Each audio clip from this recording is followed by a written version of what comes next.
UP Rajya Sabha के लिए वोटों की गिनती शुरू हो गई है। ये रुक गई थी, 2 घंटे तक तकरीबन रुकी रही। अब चुनाव आयोग की टीम विधानसभा के अंदर गई है। अब 2 घंटे की देरी के बाद ये वोटों की जो गिनती है वो शुरू हुई है। इस वक्त की ताजा खबर आ रही है, 5 बजे शाम से ही वोटों की जो काउंटिंग है वो होनी शुरू होनी थी, लेकिन वो नहीं हो पाई क्योंकि एसपी और बीएसपी ने इसे लेकर चुनाव आयोग से शिकायत की थी। हमारे साथ हमारे सहयोगी अरविंद चतुर्वेदी इस वक्त जुड़ रहे हैं। एसपी बीएसपी की शिकायत थी अरविंद की अनिल सिंह और नितिन अग्रवाल ने पोलिंग एजेंट्स को अपना वोट डालते समय नहीं दिखाया। क्या ये इशू रिजॉल्व हो गया है?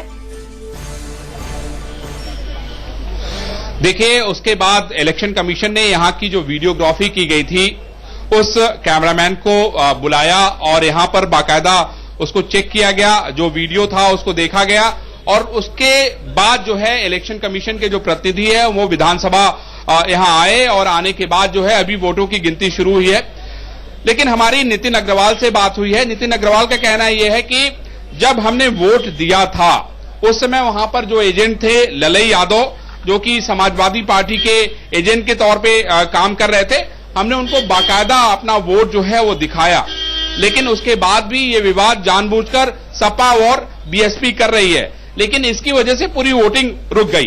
दूसरी बात आचल मैं आपको बताना चाहता हूं कि सुहेलदेव समाज पार्टी के 2 लोगों को जो वोट है वो भी कहा जा रहा है कि वो क्रॉस वोट हुआ है, वो गलत वोट हुआ है। और एक विधायक का तो पर्चा तक फाड़ दिया गया था जिसको लेकर बहुत विवाद हुआ और बाद में उसको एक नया पर्चा दिया गया और वो अपना वोट डाल पाया। उसको लेके भी विवाद चल रहा है। ये सारी की सारी बातें दिल्ली में जो इलेक्शन कमीशन है वहां तक पहुंचा दी गई है और वहां से जो निर्देश आया है उस हिसाब से आगे की कार्रवाई की जा रही है। अरविंद, आपसे सबसे बड़ा सवाल पूछूंगी जिसका जवाब हर कोई जानना चाहता है कि कब तक 10वीं सीट की स्थिति जो है वो साफ हो पाएगी? कब आप चैन की नींद सो पाएंगे? आजल, पहले मैं आपको जरा ये बताना चाहता हूं कि जो घटनाक्रम हुआ था समाजवादी पार्टी के विधायक उसके चश्मदीद है, मैं चाहता हूं कि जरा वो बताएं कि क्या हुआ था, तो शायद ज्यादा बेहतर दर्शकों को समझ में आएगा। विधायक जी, आप अपना परिचय बताएं और ये बताएं। मैं समाजवादी पार्टी की तरफ से प्राधिकृत अभिकर्ता हुआ था। हमारे दूसरे अभिकर्ता वोट को देख रहे थे। क्या हुआ था बताइए। तो जब राजभर पार्टी के कैलाश सोनकर वोट डालने गए तो जो उनका प्राधिकृत अभिकर्ता बैठा हुआ था, शायद कोई बीजेपी का नेता था, उन्होंने उनका बैलेट पेपर लेके यूं फाड़ दिया। तो विधायक ने ऑब्जेक्शन किया, मेरा बैलेट फाड़ दिया। ये सारी कार्रवाई कैमरे में और रिकॉर्ड है। तब पर्यवेक्षक से शिकायत की, हम लोगों ने दूसरा बैलेट इशू हुआ और उनसे लिख के लिया पर्यवेक्षक ने कि आप लिख के दीजिए, मैं एफआईआर कराएंगे। जानबूझ के यूं फाड़ा है पूरा। नहीं तो ये क्या, ये तो वोट तो क्या, ये गुंडा कर दिए, गुजरात मॉडल है। नहीं तो उससे क्या फायदा? वो तो उन्हीं को वोट दे रहे थे, बीजेपी को वोट दे रहे थे। वो तो नहीं, वो वोट बसपा को दे रहे थे। वोट बसपा को दे रहे थे। हाँ, तो उन्होंने फाड़ दिया। आंचल, आपने एक बड़ी महत्वपूर्ण बात सुनी यहाँ पे। ये राजू यादव हैं जो कि विधायक हैं समाजवादी पार्टी की, एजेंट के तौर पे वहां पर इनकी ड्यूटी लगाई गई थी और इनके सामने की वो घटना है जब सुहेलदेव समाज पार्टी के 2 विधायक वोट डालने जा रहे थे। एक ने कहा जा रहा है एक का तो पर्चा फाड़ दिया गया, वो बीएसपी को वोट कर रहे थे, और दूसरा जो विधायक है जिसके बारे में जानकारी मिल रही है उसने समाजवादी पार्टी को वोट किया है, इस तरह की जानकारी मिल रही है। ये जो घटना है, ये जो वाकया है, कैमरे में कैद है और इस बात की जानकारी इलेक्शन कमीशन को भी है। जी अरविंद, मैं ये जानना चाहूंगी, अब जब एक बार फिर से जो काउंटिंग है वो शुरू हुई है तो मुझे ये बताएं कि इस पूरे प्रोसेस को अब कितनी देर लगती हुई नजर आ रही है? देखिए आंचल, एक बात जान लीजिए कि मुझे लगता है कि वोटों की गिनती में बहुत ज्यादा समय नहीं लगना है। 2 घंटे में वोटों की गिनती पूरी हो जाएगी। महत्वपूर्ण यह है कि जो ऑब्जेक्शन किए गए हैं उसको लेके इलेक्शन कमीशन क्या फैसला करता है, क्योंकि जैसे 2 लोगों की बात हो रही है कि नितिन अग्रवाल और अनिल सिंह, इन लोगों ने अपने वोट जब दिए तो वहां पर जो अधिकारी था जिसको नियुक्त किया गया था उनको उन्होंने दिखाया नहीं और इस वजह से जो है ये इनवैलिड माना जाएगा। अब इलेक्शन कमीशन इसको लेके क्या डिसाइड करता है, ये सारा जो मुद्दा है वो दिल्ली तक पहुंच चुका है और यहां पर फिलहाल एक इलेक्शन कमीशन का प्रतिनिधि कैमरे के साथ भेजा गया है और मैं समझता हूं कि इलेक्शन कमीशन की गिनती शुरू हो गई है। अरविंद, यही अब थोड़ा सा डाउट और संशय इसको लेकर इसलिए शुरू होता है क्योंकि गुजरात में भी जब अहमद पटेल की सीट फंस रही थी उस वक्त भी हमने देखा था कि किस तरह से वोटिंग जो काउंटिंग है वो प्रोसेस पूरा रोक दिया गया था जब तक वो इशू रिजॉल्व नहीं हुआ था। अब ये खबरें आ रही हैं कि एक तरफ काउंटिंग शुरू हो गई है लेकिन एसपी और बीएसपी की कंप्लेंट पर यहां पर दिल्ली चुनाव आयोग विचार कर रहा है।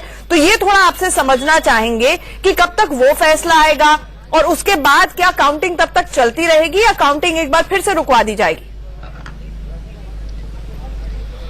देखिए, मैं आचल यही कहना चाहता हूं कि अगर हमारे दिल्ली में कोई प्रतिनिधि हो तो इलेक्शन कमीशन के लोगों से बात करें, क्योंकि नितिन अग्रवाल ने स्पष्ट रूप से कहा कि हमने अपना वोट जब मैंने दिया है तो वो जो प्रतिनिधि थे दूसरी पार्टी के उनको हमने दिखाया है। राजू यादव जी, मैं आपसे ये जानना चाहता हूं कि क्या ये जो नितिन अग्रवाल और बाकी लोगों ने जो वोट दिया है वो वोट फोल्ड किए हुए थे और फोल्ड करके वो करा, बोर्ड को पूरा खोल के दिखाना चाहिए था। यूं उन्होंने फोल्ड करके ऐसे कर दिया सामने, तभी उस वक्त ऑब्जेक्शन किया कि नहीं दिखाया इन्होंने, उसी वक्त लिख के दिया। अच्छा, उसी समय किया था आपने ऑब्जेक्शन? उसी वक्त किया जाता है। अरविंद, हर पल यहाँ पर सिचुएशन बदलती हुई नजर आ रही है। बहुत ज्यादा आरोप प्रत्यारोप का सिलसिला चल रहा है और पेच अभी भी फंसा हुआ है। आप नजर बनाए रखिए, हम आपके पास फिर से अरविंद अपडेट के लिए आएंगे। आगे बढ़ते हैं। राज्यसभा चुनाव में आज आखिरी वक्त तक शय और मात का खेल भी चलता रहा। आखिरी वक्त तक इस बात की कोशिशें जारी हैं कि दूसरे खेमे के विधायकों से क्रॉस वोटिंग करा ली जाए। ये जारी रही पूरा दिन भर कोशिशें। सबसे पहले खबर आई कि बीएसपी विधायक अनिल सिंह ने क्रॉस वोटिंग करते हुए बीजेपी को वोट दिया। नरेश अग्रवाल के बेटे और समाजवादी पार्टी से विधायक नितिन अग्रवाल ने भी बीजेपी को वोट दिया। हालांकि ये पहले से ही तय था। गोरखपुर उपचुनाव में निषाद पार्टी ने समाजवादी पार्टी का साथ दिया था, लेकिन राज्यसभा चुनाव में निषाद पार्टी के इकलौते विधायक विजय मिश्रा भी बीजेपी के पाले में चले गए। निर्दलीय विधायक अमन मणि त्रिपाठी ने भी बीजेपी के पक्ष में मतदान किया। निर्दलीय राजा भैया ने सस्पेंस बढ़ा रखा था, लेकिन बाद में उन्होंने समाजवादी पार्टी को वोट देने का ऐलान भी कर दिया। और शाम होते होते खबर आई कि बीजेपी की सहयोगी सुहेलदेव पार्टी के 2 विधायकों ने क्रॉस वोटिंग करके बीएसपी को वोट दे दिया है। इसमें सुहेलदेव पार्टी के कैलाश सोनकर के साथ साथ त्रिवेणी राम का भी नाम सामने आ रहा है।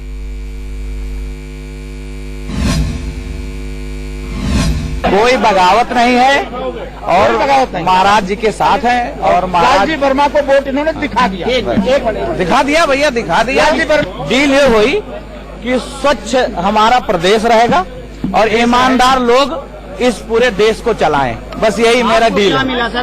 आपने हमारा ट्वीट पढ़ा है? जी, ट्वीट स्वतः स्पष्ट है, उसको पढ़ने के बाद और कुछ पूछने की आवश्यकता ही नहीं। बसपा का क्या होगा राजू साहब? भाई अखिलेश जी तो बसपा के साथ है ना? हम अखिलेश जी के साथ हैं, हम बसपा के साथ नहीं हैं। भाजपा भारतीय जनता पार्टी को हमारा वोट गया।